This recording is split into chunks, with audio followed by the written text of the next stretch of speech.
નમસ્કાર દોસ્તો, સુપરફાસ્ટ તાજા સમાચારમાં તમારું સ્વાગત છે। દેશ, દુનિયા અને ગુજરાતના તાજા, મોટા અને સૌથી મહત્વપૂર્ણ સમાચાર જાણીએ તે પહેલાં તમે ચેનલમાં નવા હોય તો ચેનલને જરૂરથી સબસ્ક્રાઇબ કરીને વિડીયોને લાઇક કરી દેજો। સૌથી પહેલા દોસ્તો આપણે વાત કરીએ તો આખા ગુજરાતમાં સતત 7 દિવસ થશે માવઠું। તો હવામાન વિભાગે ગુજરાતનું હવામાન આગામી 7 દિવસ કેવું વાતાવરણ રહેશે તે અંગે જણાવ્યું છે, જેમાં તેમણે જણાવ્યું છે કે હાલ સાયક્લોનિક સર્ક્યુલેશન સક્રિય થતાં વરસાદની શક્યતા છે।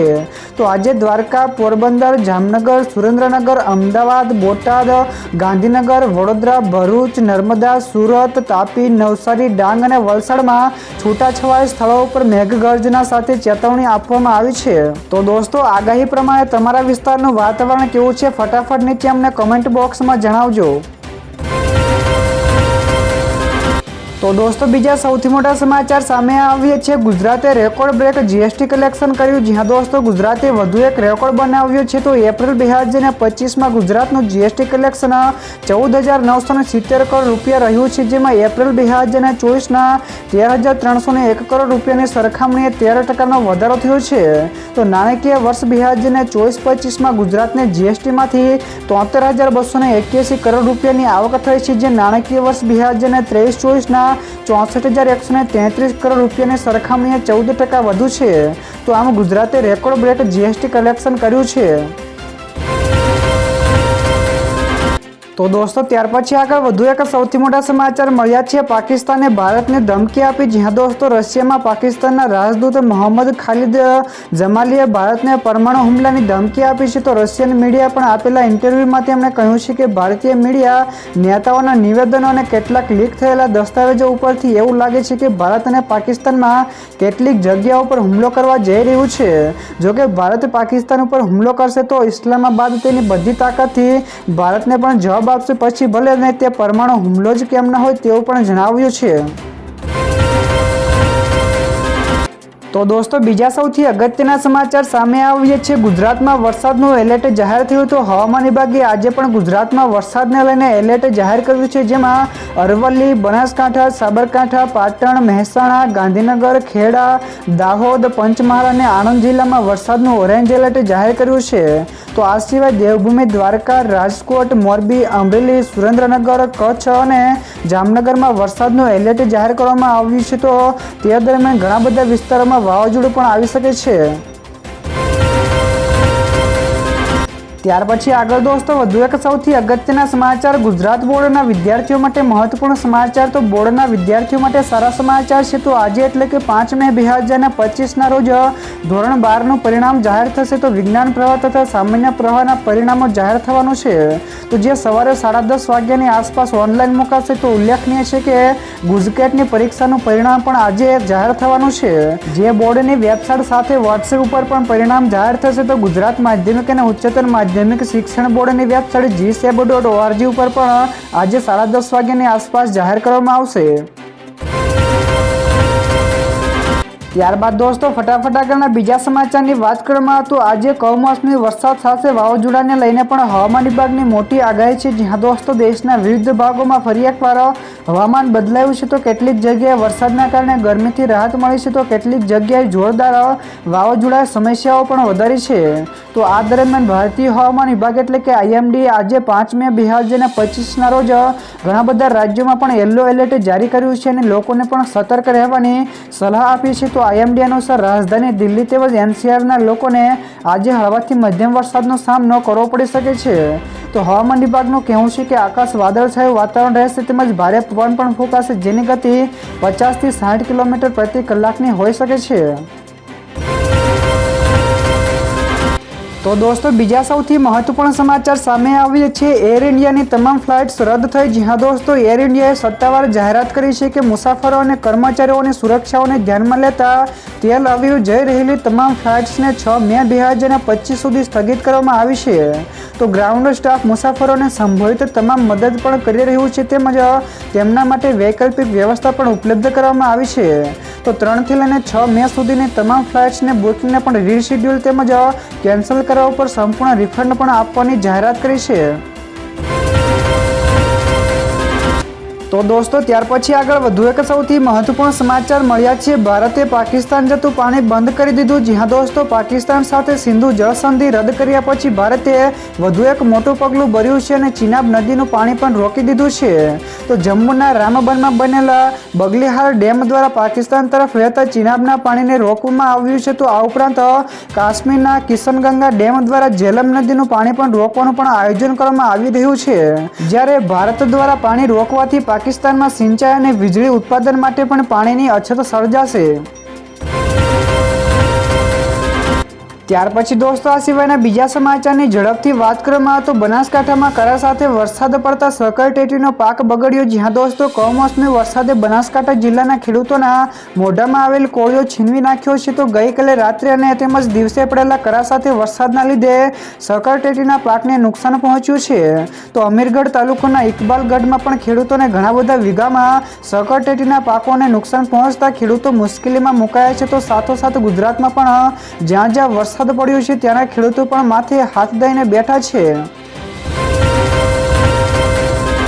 તો દોસ્તો બીજા સૌથી મોટા સમાચાર સામે આવ્યા છે। ઉધના રેલવે સ્ટેશન મુસાફરોથી છલકાયું। જી હા દોસ્તો, સુરતના ઉધના રેલવે સ્ટેશન ઉપર ઉનાળુ વેકેશનને લઈને મુસાફરોનો જમાવડો જોવા મળે છે।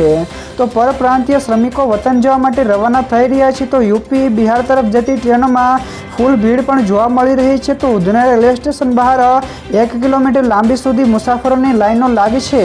તો સુરત રેલવે સ્ટેશન ઉપર એક મહિનામાં ટિકિટોથી ₹5.68 કરોડની પણ આવક થઈ છે। તો એકવાર તો લાંબી લાઈનો લાગતા ટિકિટ કાઉન્ટરો પણ બંધ કરાયા હતા।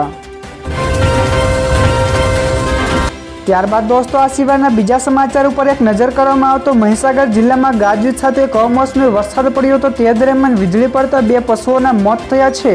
તો ત્યાર પછી વિરમગામના માર્કેટિંગ યાર્ડમાં 20,000 મણ ડાંગર, 5,000 મણ એરંડા પલળ્યા છે। ત્યારે આ સિવાય 2,000 મણ ઘઉં સહિતના પાકો પણ માર્કેટિંગ યાર્ડમાં પલળ્યો છે। ત્યારે બીજી તરફ વરસાદ પડે તે પહેલા જ રાજકોટ માર્કેટિંગ યાર્ડમાં ખેડૂતોનો માલ ન પલળે તે માટે ખાસ વ્યવસ્થા કરાઈ છે, જેમાં ખેડૂતોને માલ ઉતારવા માટે ઓનલાઈન રજીસ્ટ્રેશન કરવા માટે પણ જણાવ્યું છે। તો દોસ્તો ત્યાર પછી આગળ વધુ એક સૌથી મોટા સમાચાર મળ્યા છે। પાકિસ્તાને સંસદની તાત્કાલિક બેઠક બોલાવી। જી હા દોસ્તો, પહેલગામ આતંકી હુમલા બાદ ભારત અને પાકિસ્તાન વચ્ચે સતત તણાવમાં વધારો થઈ રહ્યો છે। તો આ વચ્ચે પાકિસ્તાને એક મોટો નિર્ણય લીધો છે। તો પાકિસ્તાની રાષ્ટ્રપતિ સંસદના કટોકટીનું સત્ર બોલાવ્યું છે। તો આજે 5 વાગ્યાની આસપાસ સંસદનું સત્ર બોલાવવામાં આવ્યું છે। તો રાષ્ટ્રપતિ ઝરદારીએ આ મુદ્દે મધ્યરાત્રિએ પણ નોટિસ જારી કરી હતી। તો દોસ્તો બીજા સૌથી અગત્યના સમાચાર સામે આવ્યા છે। ગુજરાતમાં ફરીવાર એક સાથે 18 જેટલા આઈએએસ અધિકારીઓની બદલી થઈ। જી હા દોસ્તો, ગુજરાતમાં ફરીવાર એક સાથે 18 આઈએએસ અધિકારીઓની બદલી કરવામાં આવી છે। તો યાદી અનુસાર ડીડી જાડેજાને પણ સાયન્સ અને ટેકનોલોજી વિભાગના ડાયરેક્ટર બનાવાયા છે। તો આ ઉપરાંત એનવી ઉપાધ્યાયની પણ ગીર સોમનાથમાં કલેક્ટર તરીકે નિમણૂક કરવામાં આવી છે। ત્યાર પછી દોસ્તો આગળ વધુ એક સૌથી અગત્યના સમાચાર હવામાન વિભાગના જણાવ્યા અનુસાર રાજ્યના ઘણા બધા વિસ્તારોમાં ગાજવીજ સાથે કમોસમી વરસાદ તેમજ કરા પડવાની શક્યતા છે। તો આજે પણ ભારે કમોસમી વરસાદ તેમજ કરા પડવાની ચેતવણી આપી છે। તો આજે 5 મેના રોજ રાજ્યના ઘણા બધા વિસ્તારોમાં યલો એલર્ટ જાહેર કરાયું છે। તો કચ્છ, સૌરાષ્ટ્ર તેમજ ઉત્તર અને મધ્ય ગુજરાતમાં માવઠાની શક્યતા છે। તો 6 થી લઈને 8 મે દરમિયાન પણ અતિભારે વરસાદની આગાહી કરવામાં આવી છે। તો આ સમયગાળા દરમિયાન ખેડૂતોએ ખાસ સાવચેતી રાખવી પણ અનિવાર્ય છે તેવું પણ જણાવ્યું છે। ત્યારબાદ દોસ્તો ફટાફટ આગળના બીજા સમાચાર વિશે વાત કરવામાં આવે તો પાણી બંધ કર્યા પછી તમે ક્યાં લઈ જશો? જી હા દોસ્તો, પહેલગામ હુમલા પછી ભારતે પાકિસ્તાન સાથેની સિંધુ જળ સંધિ પણ રદ કરી દીધી છે અને હવે ચિનાબ નદીનું પાણી પણ બંધ કરી દીધું છે। તો આ અંગે જમિયત ઉલેમા-એ હિન્દના પ્રમુખ અરશદ મંદનીએ કહ્યું છે કે જો કોઈ પાણી રોકવા માંગે છે તો તેને તેમ કરવા દો। તો આ નદીઓ હજારો વર્ષોથી વહેતી આવી છે, તો તમે તેનું પાણી ક્યાં લઈ જશો તે એટલું સરળ નથી। તો મારું માનવું છે કે દેશમાં નફરતનો નહીં પરંતુ પ્રેમનો કાયદો હોવો જોઈએ તેવું પણ જણાવ્યું છે। તો દોસ્તો બીજા સૌથી મહત્વપૂર્ણ સમાચાર સામે આવ્યા છે। વાવાઝોડાએ કંગાળ કર્યા તો 500 ઝાડ ઉપરથી કેસર કેરીઓ ખરી પડી। જ્યાં દોસ્તો બનાસકાંઠાના અનેક વિસ્તારોમાં મોડી રાત્રે ભારે પવન સાથે પડેલા કમોસમી વરસાદના કારણે ખેડૂતોની હાલત કફોડી બની છે। તો પાલનપુરમાં પડેલા પવન સાથે કમોસમી વરસાદથી 500થી વધારે કેસર કેરીના આંબાવાડીમાં રહેલા આંબાના ઝાડ ઉપરથી ભારે પવનના કારણે કેરીઓ પડી જતા આંબાની વાડી ઉધર રાખનારા વ્યક્તિઓને મોટું નુકસાન પહોંચતા સરકાર પાસેથી સહયોગની માંગણી પણ કરાઈ છે। તો દોસ્તો ત્યાર પછી આગળ વધુ એક સૌથી મહત્વપૂર્ણ સમાચાર મળ્યા છે। ચંડોળા તળાવનું હવે બીજા તબક્કામાં ડિમોલિશન થશે। જ્યાં દોસ્તો અમદાવાદના ચંડોળા ડિમોલિશન અંગે એક વાતચીતમાં ગૃહ રાજ્યમંત્રી હર્ષ સંઘવીએ જણાવ્યું હતું કે એક જ રાતમાં આ નિર્ણય લેવાયો નથી, પરંતુ 6 થી 8 મહિનાની તૈયારી કર્યા બાદ આ નિર્ણય લેવાયો છે। તો તેનું આયોજન 3 તબક્કામાં થયું છે। તો પ્રથમ તબક્કો પૂરો થઈ ગયો છે, ત્યારે બીજા તબક્કાની કાર્યવાહી હવેથી શરૂ કરવામાં આવશે, જેના માટેના સર્વે પણ થયો છે। તો ચંડોળા તળાવ ભરવામાં પણ આવશે, જેના માટે પ્રોટેક્શન વોલ પણ તૈયાર કરાશે। તો દોસ્તો ત્યાર પછી આગળ વધુ એક સૌથી મહત્વપૂર્ણ સમાચાર મળ્યા છે। કેસરના ભાવ આસમાને પહોંચ્યા। જ્યાં દોસ્તો પહેલગામમાં થયેલા આતંકવાદી હુમલા પછી કાશ્મીર ખીણમાં કેસરના ભાવ આસમાને પહોંચી રહ્યા છે। તો કેસરની કિંમત પ્રતિ કિલોએ 5 લાખ રૂપિયાથી વધુ થઈ ગઈ છે। તો આનો અર્થ એ થયો છે કે આજે 1 કિલો કેસરની કિંમત 10 ગ્રામ સોના કરતાં પણ લગભગ 5 ગણી વધારે છે। તો આવનારા દિવસોમાં તે વધુ મોંઘું થઈ શકે છે। તો કેસરના ભાવમાં વધારો થવાનું મુખ્ય કારણ અફઘાનિસ્તાનથી આયાત બંધ થઈ હોવાનું કહેવામાં આવી રહ્યું છે। ત્યાર પછી દોસ્તો આ સિવાયના બીજા સમાચારની ઝડપથી વાત કરવામાં આવતો હવે ઇમરાન ખાન અને બિલાવલની મુશ્કેલીમાં મુકાયા। જ્યાં દોસ્તો પાકિસ્તાન સામે ભારતની કાર્યવાહી ચાલુ છે। તો આની વચ્ચે હવે ભારત સરકારે હવે પાકિસ્તાનના ભૂતપૂર્વ પીએમ ઇમરાન ખાનના ટ્વિટર એકાઉન્ટ ઉપર પ્રતિબંધ મૂક્યો છે। તો આ ઉપરાંત પૂર્વ વિદેશ મંત્રી બિલાવત ભુટ્ટો ઝરદારીનું પણ ટ્વિટર એકાઉન્ટ બ્લોક કરી દેવામાં આવ્યું છે। તો પહેલગામ આતંકવાદી હુમલા બાદ ભારત વિરોધી પ્રવૃત્તિઓ અને નિવેદનોને ધ્યાનમાં રાખીને આ કાર્યવાહી કરવામાં આવી રહી છે। તો દોસ્તો ત્યાર પછી આગળ વધુ એક સૌથી મોટા સમાચાર મળ્યા છે। આ મામલે ગુજરાત આગળ છે। જ્યાં દોસ્તો ગુજરાતે રૂપિયા 14,970 કરોડનું રેકોર્ડ બ્રેક જીએસટી કલેક્શન કર્યું છે। તો આ સિવાય તમિલનાડુ રૂપિયા 13,831 કરોડ, મધ્યપ્રદેશ રૂપિયા 5,302 કરોડ, પશ્ચિમ બંગાળ રૂપિયા 8,188 કરોડ, રાજસ્થાન રૂપિયા 6,228 કરોડ, ઉત્તર પ્રદેશ 13,600 કરોડ, પંજાબ 3,104 કરોડ, હરિયાણા 14,057 કરોડ અને બિહાર 2,290 કરોડ કરતાં આગળ રહ્યું છે। તો જીએસટી કલેક્શનમાં ગુજરાત, મહારાષ્ટ્ર રૂપિયા 41,645 કરોડ અને કર્ણાટક રૂપિયા 17,815 કરોડ પછી દેશમાં ત્રીજા નંબરે આવ્યું છે। તો દોસ્તો બીજા સૌથી અગત્યના સમાચાર સામે આવ્યા છે। પાકિસ્તાને સતત 10મા દિવસે પણ યુદ્ધ વિરામનું કર્યું ઉલ્લંઘન। જ્યાં દોસ્તો પાકિસ્તાને સતત 10મા દિવસે લાઇન ઓફ કંટ્રોલ એટલે કે LOC ઉપર યુદ્ધ વિરામનું ઉલ્લંઘન કર્યું છે। તો આ માહિતી આપતા ભારતીય સેનાએ જણાવ્યું હતું કે પાકિસ્તાની સેનાએ કુપવાડા, બારામુલ્લા, પૂંછ તેમજ રાવજોરી વિસ્તારોમાં LOCને પાર કરીને નાના હથિયારોથી કોઈપણ ઉશ્કેરણી વિના ગોળીબાર શરૂ કર્યો હતો। ત્યારે ભારતીય સેનાએ પણ તાત્કાલિક અને યોગ્ય રીતે જવાબ પણ આપ્યો હતો। ત્યાર પછી આગળ દોસ્તો વધુ એક સૌથી અગત્યના સમાચાર CNGના ભાવમાં થયો વધારો। જ્યાં દોસ્તો જો તમે તમારા વાહનમાં CNGનો ઉપયોગ કરો છો તો આ સમાચાર તમારા માટે મહત્વપૂર્ણ છે। તો IGL ફરી એકવાર CNGના ભાવમાં વધારો કર્યો છે। તો આ વધારો 3 મેના રોજ સવારે 6 વાગ્યાથી અમલમાં આવી ચૂક્યો છે। તો રાજધાની દિલ્હી, નોઈડા, ગાઝિયાબાદ, ગુરુગ્રામ, કાનપુર અને મેરઠ જેવા ઘણા બધા મોટા શહેરોમાં હવે CNG મોંઘું થઈ ગયું છે। તો હવે દિલ્હીમાં CNGનો નવો ભાવ પ્રતિ કિલોએ 77.09 રૂપિયા થઈ ગયો છે, જે પહેલા 76.09 રૂપિયા હતો।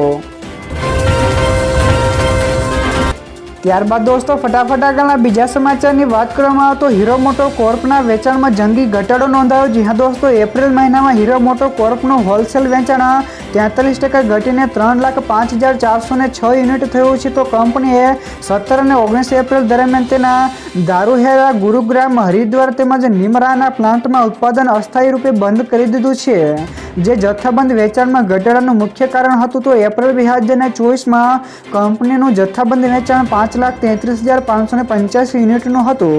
તો કંપની અનુસાર એપ્રિલ મહિનામાં તેના ICE ટુ વ્હીલર્સ માટે 5.05 લાખ રજીસ્ટ્રેશન થયા હતા। તો દોસ્તો બીજા સૌથી મહત્વપૂર્ણ સમાચાર સામે આવ્યા છે. સોનાના ભાવમાં થયો મોટો ઘટાડો. જ્યાં દોસ્તો વૈશ્વિક બજારોમાં અનિશ્ચિતતા વચ્ચે છેલ્લા એક અઠવાડિયાથી સોનાના ભાવમાં દરરોજ ઘટી રહ્યા છે. તો ઇન્ડિયા બુલિયન એન્ડ જ્વેલર્સ એસોસિએશનના જણાવ્યા અનુસાર દેશમાં 24 કેરેટ સોનાનો ભાવ રૂપિયા 968 ઘટીને રૂપિયા 93,393 થયો છે. તો પહેલા આ કિંમત રૂપિયા 94,361 હતી. તો દોસ્તો તમને જણાવી દઈએ કે આ 1 લાખ રૂપિયા પ્રતિ 10 ગ્રામના સર્વકાલીન ઉચ્ચ દરની તુલનામાં 6,500 રૂપિયા ઓછો છે.